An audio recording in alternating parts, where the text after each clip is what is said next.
अस्सलाम वालेकुम everyone. Vision of किरास के चैनल से मेरा नाम है मोहम्मद रज़ा। मैं मलेशिया गई हुई हैं, तो आज वीकली फोरकास्ट मैं आप लोगों के साथ करने वाला हूँ।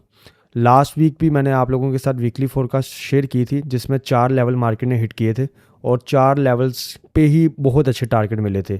तो आज की भी जो मैं आप लोगों के साथ वीकली फोरकास्ट शेयर करने वाला हूँ, आप लोग लेवल्स को नोटपैड पर लिख सकते हैं, अपने एनालिसिस कर सकते हैं और अपने फीडबैक भी लाजमी मुझे शेयर कर सकते हैं। तो सबसे पहले फंडामेंटल्स को देख लेते हैं। अगर फंडामेंटल्स की बात की जाए तो नेक्स्ट वीक में हमारे पास कोर पीपीआई का डाटा आ रहा है, ठीक है। एक ही हमारे पास न्यूज़ आ रही है जो कि ट्यूसडे को आ रही है। उसके अलावा हमारे पास कोई भी रेड डाटा नहीं है। हाँ, मार्केट में इम्पेक्ट आ सकता है जंग के जो हालात हैं और जो भी उसमें फंडामेंटल्स हैं उसके हवाले से कोई भी इम्पेक्ट आ सकता है। बाकी टेक्निकली बेस पे हम गोल्ड को चार्ट के ऊपर समझ लेते हैं। तो बिना टाइम वेस्ट किए वीडियो को स्टार्ट करते हैं। उससे पहले अगर आप लोगों ने अभी तक चैनल को सब्सक्राइब नहीं किया तो चैनल को सब्सक्राइब कर लें, वीडियो अच्छी लगी हो तो लाइक कर दें और बेल आइकन को लाजमी प्रेस कर दें। तो चलते हैं स्क्रीन के ऊपर। वीकली टाइम फ्रेम के ऊपर हम आ चुके हैं। नेक्स्ट वीक में देखते हैं कि क्या पॉसिबिलिटीज़ हो सकती हैं। तो वीकली टाइम फ्रेम में सबसे पहले अगर आप देखें तो मार्केट ने पहले डाउन साइड पर एक वेव लगाई है।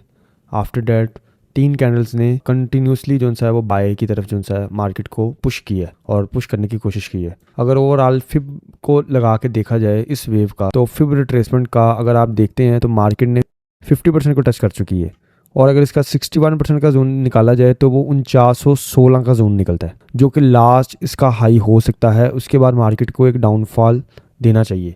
प्रोबेबिलिटी ये है कि मार्केट वहाँ से फिर थोड़ा सा जो सा है रिट्रेसमेंट क्राइटेरिया कंप्लीट करेगी, ठीक है। तो 4915-16 का जो जोन है हमारा, वो प्रोबेबिलिटी है कि वो लास्ट जोन हो सकता है।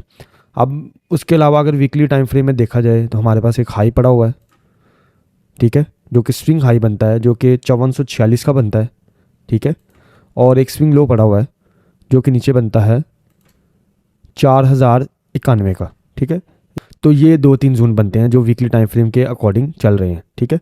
इस वीक की बात की जाए जिसका मार्केट ने अभी तक डिस्काउंट जोन नहीं लिया है, तो ये वीक का भी जो डिस्काउंट जोन है वो हम निकाल लेते हैं वीकली टाइम फ्रेम में। तो ये हमारे पास प्रॉपर टेक्निकल एक एनालिसिस और टेक्निकल लेवल निकल आएगा, जो कि ये स्ट्रक्चर का लेवल भी है और यहाँ से इसका डिस्काउंट जोन भी है। ये आप लोगों को जो मैं मार्किंग बता रहा हूँ ये प्रॉपर मार्किंग है और इस पर मार्केट वर्क कर सकती है। अगर मार्केट इन पॉइंट्स पे आएगी तो फोर श्योर वर्क करेगी। आप इसको नोट पैड पर लिख सकते हैं, ठीक है। डेली टाइम फ्रेम में चलते हैं। अगर डेली टाइम फ्रेम की बात की जाए तो जो हमने वीकली का डिस्काउंट जोन निकाला है, फॉर श्योर आपको याद होगा कि मैंने 61% जो निकाला है वो यहाँ से डेली का भी निकालने की कोशिश करते हैं। तो डेली में भी सेम सिनेरियो हमें देखने को मिल सकता है कि अगर ये एफवीजी है ये वाला और यहाँ से ये वाला एफवीजी है, तो अराउंड अगर आप देखेंगे तो सेम लाइन को अलाइन कर रहा है। जो वीकली लेवल था वो डेली लेवल भी सेम अलाइन कर रहा है, ठीक है। तो इसका मतलब है कि ये लेवल फॉर श्योर स्ट्रॉन्ग हो सकता है। ये लेवल जो उनसे निकल रहा है अगर आप इसकी बात करें तो ये 4916 से लेके 4920-25 का लेवल है और इसका तकरीबन 34 तक इसका जो है वो एसएल निकलता है। बट ये वीकली लेवल है तो फॉर श्योर इतना एसएल तो आम सी बात है। और अगर वीकली लेवल के हिसाब से अगर 200 पिप का एसएल है तो नॉट अ बिग डील। तो ये हमारे पास डेली का लेवल भी निकल चुका है और वीकली का लेवल भी निकल चुका है। उसके अलावा अगर बात की जाए डेली के लेवल की, तो दिल्ली में हमारे पास जो सा है यहाँ से अगर आप देखते हैं तो यहाँ से ब्रेक ऑफ स्ट्रक्चर हुआ था लास्ट और मार्केट ने इसका ब्रेकआउट करने पे इसी को टेस्ट किया और अब करंटली मार्केट ने यहाँ पे आपको एक डिमांड जोन भी क्रिएट कर दिया। डिमांड जोन कैसे है? सबसे पहले मार्केट ने जो कि CISD था उसको किया है, मीन्स कि यहाँ पे सेल इनगल्फिंग थी उसको ब्रेक किया और जब ब्रेक किया वहाँ पे बाय इनगल्फिंग को भी क्रिएट किया। तो यहाँ पे एक डिमांड जोन क्रिएट कर दी है जो कि हमारा बहुत ज़्यादा अच्छा यूज़ होने वाला है अगर मार्केट इसको टेस्ट करने के लिए आती है। ये हमारे पास थे डेली और वीकली के हिसाब से कुछ एनालिसिस। अच्छा जी, अब हम आ चुके हैं 4 आवर टाइम फ्रेम में। 4 आवर टाइम फ्रेम में अगर बात की जाए तो हमारे पास यहाँ पे जो स्ट्रक्चर शिफ्ट हुआ है, like a break of structure हुआ है, ये हुआ है, बोस किया मार्केट ने, ठीक है। तो यहाँ पे 4 आवर का क्या हो गया है, ब्रेक ऑफ स्ट्रक्चर हो चुका है। उसके अलावा ब्रेक ऑफ स्ट्रक्चर करने के बाद मार्केट ने एक हमारे पास नीचे डिमांड जोन क्रिएट किया हुआ है जो कि लेवल बनता है ये वाला। एक प्रॉपर डिमांड जोन है जिसको मार्केट टेस्ट करने के लिए आ सकती है और ये जोन बनता है 4620 से 4593 का जोन, जो कि एक स्ट्रॉन्ग डिमांड जोन 4 आवर का पड़ा हुआ है। इसके अलावा अगर 4 आवर के स्विंग लो की बात की जाए तो जो स्विंग लो है वो आपका डेली का स्ट्रक्चर शिफ्ट का लेवल भी है। तो 4 आवर और डेली जोन सा है वो एक ही जगह पे अलाइन कर रहे हैं, एक ही लेवल पे अलाइन कर रहे हैं। तो हमारे पास यहाँ पे डबल कन्फर्मेशन आ जाती है, ठीक है। उसके अलावा अगर बात की जाए तो मार्केट नीचे ये वाले जोन को टैप कर सकती है जो कि यहाँ से शिफ्ट स्ट्रक्चर का जोन निकलता है जो कि एक डिमांड जोन है, जो कि 4709 से 4699 का जोन है। इसको भी आप मार्किंग कर सकते हैं। ये मंडे में आपको इस पे रिजल्ट्स मिल सकते हैं। मार्केट इधर आके आपको 100 200 300 पिप का टीपी आराम से प्रोवाइड कर सकती है। 1 आवर में चलते हैं। 1 आवर में अगर बात की जाए तो 1 आवर में स्ट्रक्चर जो है वो भी सेल में है। अगर मार्केट को बाय में स्ट्रक्चर शिफ्ट करना है तो यहाँ पे 4 वेव कंप्लीट हो चुकी हैं। अगर 5 वेव मार्केट कंप्लीट करती है और इसका ब्रेकआउट करती है तो 1 आवर का यहाँ पे स्ट्रक्चर शिफ्ट हो जाएगा, लाइक 1 आवर एसएस हो जाएगा।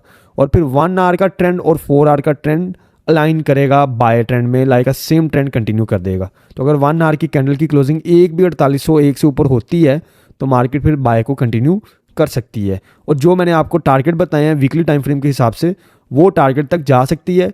और मे भी अलाइन करने के बाद मार्केट कुछ ही पिप ऊपर जाए या कुछ ही डॉलर्स ऊपर जाए, आफ्टर दैट एक रिट्रेसमेंट क्राइटेरिया कंप्लीट कर दे। 1 आवर का ये हमारे पास ओवरऑल सिनेरियो था। इसके अलावा जो 4 आवर का आपका डिमांड जोन है वो एक हमारे पास ये निकल रहा है। 1 आवर अगर मार्केट इसका ब्रेकआउट करती है, ये बात आप ज़हन में डाल लीजिएगा, अगर 4709 से 4699 का ब्रेकआउट करती है तो मार्केट अपना पहला स्टॉप 1 आवर के मुताबिक इस जोन में लगाएगी।